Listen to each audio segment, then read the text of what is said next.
What's up, everybody? Mike here, and unfortunately, got some bad news, but also some good news. Mostly bad news when it comes to stuff being nerfed in Path of Exile 2 with the latest patch. And this is the full patch notes we're going to go into here on their site. And it's crazy because before I get into this, it's crazy how GGG said they didn't really want to nerf anything pre-launch of the early access for Path of Exile. And there's quite a bit nerfed here. Now, some of it I don't fully understand yet just because I haven't tested it out myself personally.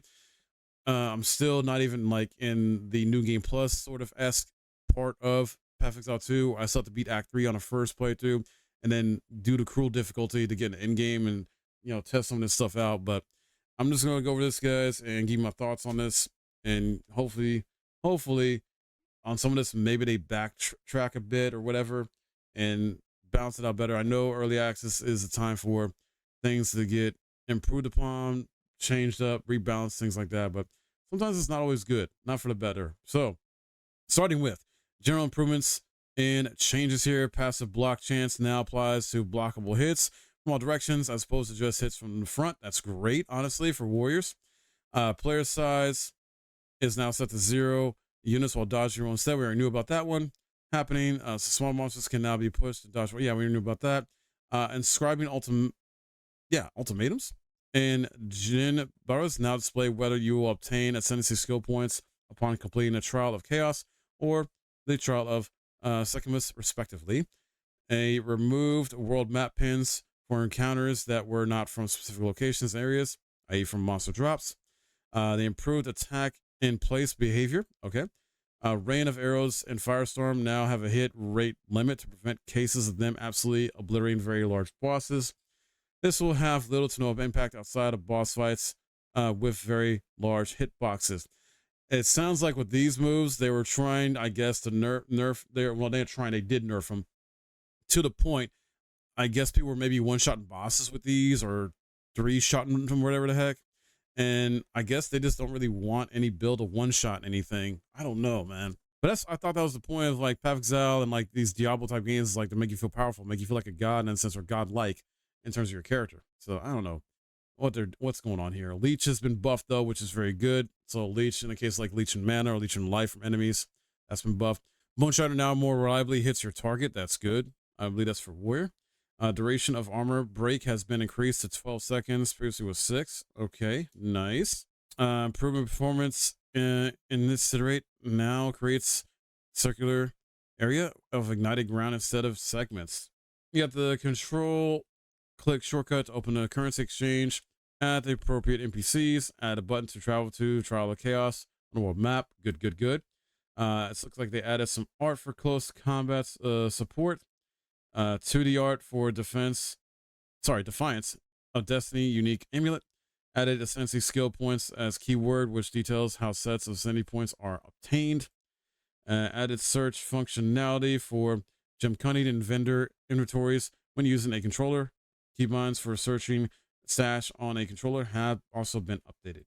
Added gem cutting restrictions option for gamepad. Also added suggested supports for time of need, which is good. And then they updated the suggested supports for Bone Storm.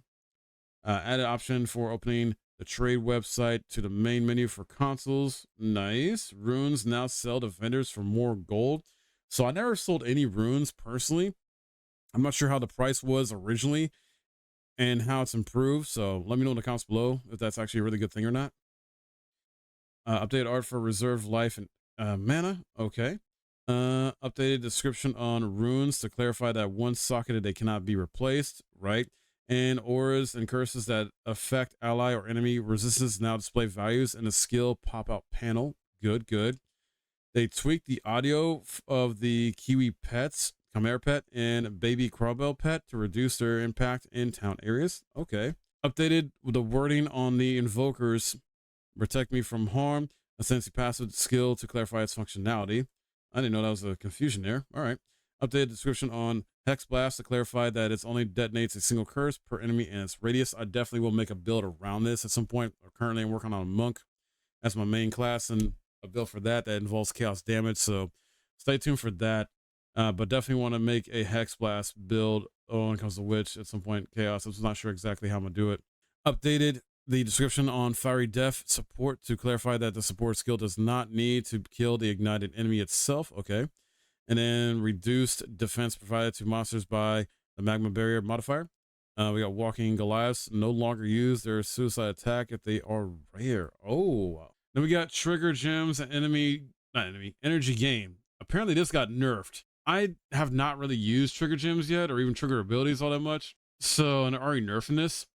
Trigger gem energy gain was not in the right place, and it was far too easy to use elements to trigger spells. One problem with the previous system is that if we balanced it to make triggering happen in boss fights, then the triggering would happen far too often during clearing. In order to address this, we are now making monster power part of the calculation for energy gain. This means that it's far easier to trigger skills from unique monsters than it is from normal monsters. Okay, cool. But you also hit many more normal monsters when fighting. Another issue was using the level skills with unconditional ailment applications such as flame wall to ignite enemies for triggering. In order to make the source of the ignite matter, we are making the energy gain be dependent on the strength of the ignite. We also have rebalanced all energy gain across the board. This is something also I've not really paid attention to as far as energy gain all that much, or how it affects certain things. I would imagine this probably affects maybe Witch as far as Infernalist possibly, and Sorceress, and probably another class or two. But as far as like normal monsters, it's probably not that big of a deal when dealing with normal monsters. But for it to trigger on unique monsters, it's probably more better for that to trigger more often with them, just because they have a higher health pool and other stuff you gotta deal with. Ultimatum changes here. Generally improved balance across the board with ultimatum monsters, bosses, and modifiers, mostly targeting outliners that were too difficult and bringing them in line. Monster density of ultimatum encounters has been made more consistent. Stormcaller runes, blood globals, heart tethers, and impending doom rings no longer spawn while a player is on a lift or near the altars in the Veil Soul core room. Hey, GGG, can you fix when doing the Ascendancy trials, enemies pop up in the quote unquote safe room parts where you essentially get the reward for completing the room at? Yeah, that'd be great. I don't know. They probably did fix that. I just haven't tested it out yet.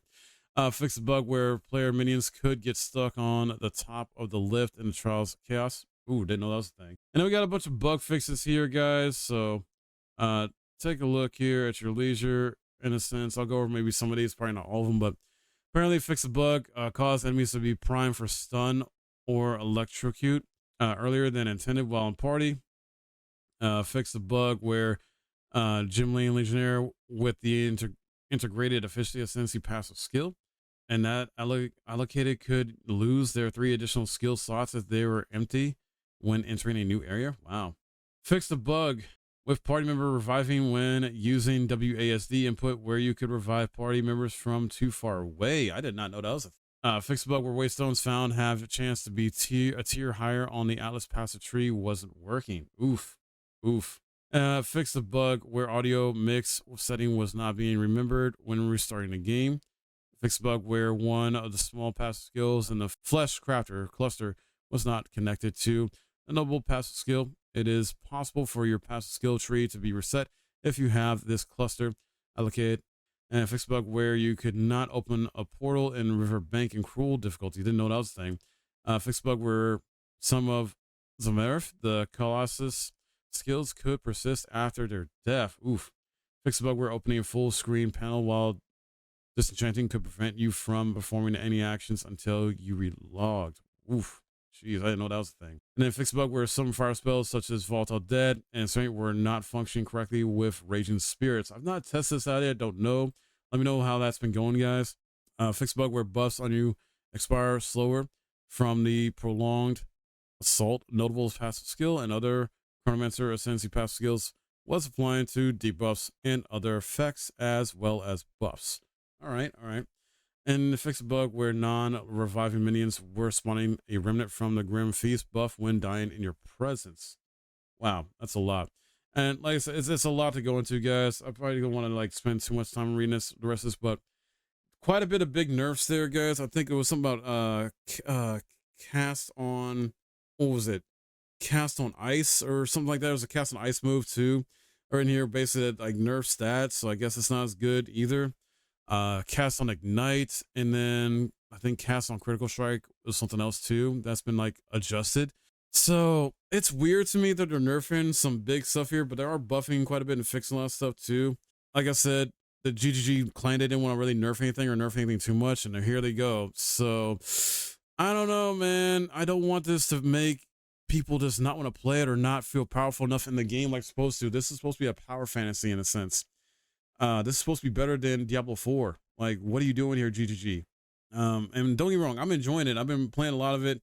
I still most playing Monk, still trying to figure out that build. I haven't really been able to test out other things like other people have with Sorceress or Mercenary, all the other classes, and what builds can be done with them yet, and certain abilities so that are talked about here and are being nerfed. Because so far, when it comes to my abilities for Monk that I'm playing with, they're not affected by this really, this update, in a negative way at least. This is supposed to be a game where we're all supposed to have fun, be able to like go in this power fantasy, essentially kill enemies, go through it. If we want to, go have a build that goes through them pretty fast, efficiently, stuff like that, and clear maps faster, clear enemies, stuff like that faster, you know, beat bosses, not necessarily maybe always one-shot bosses, but definitely like, you know, take out bosses more efficiently and maybe a bit faster in some instances or and things. But I don't know, man. This is weird. Hopefully on some of this they maybe readjust and go back. It makes me concerned as well for other builds that might not be viable anymore or just boring, and players are going to think like, well, why should I even bother with this now? And it makes me worried about the next six set of classes, the next six, and how they're going to be and how powerful or not powerful they're going to be, and just how the rest of the content's going to be come full launch. So it's a learning process for them as well as us players, and we just got to give them constructive feedback, let them know like, hey man, this is not cool. Can you maybe do something about this? I know the devs are going to stick to their guns on certain things. They're going to hold their ground on certain things about the game because there are certain things that are intended to be a certain way in this game, but stop nerfing too much shit that doesn't be nerfed then. If it, like, I understand if it's something that it wasn't intended to work the way it was, like there recently was the warrior skill that got nerfed, but it was like not working how they intended initially. So they mentioned here about one of the abilities not working as they intended as well too. So if it wasn't like, if it wasn't working what they intended from the start, I get that, if that's actually true, right?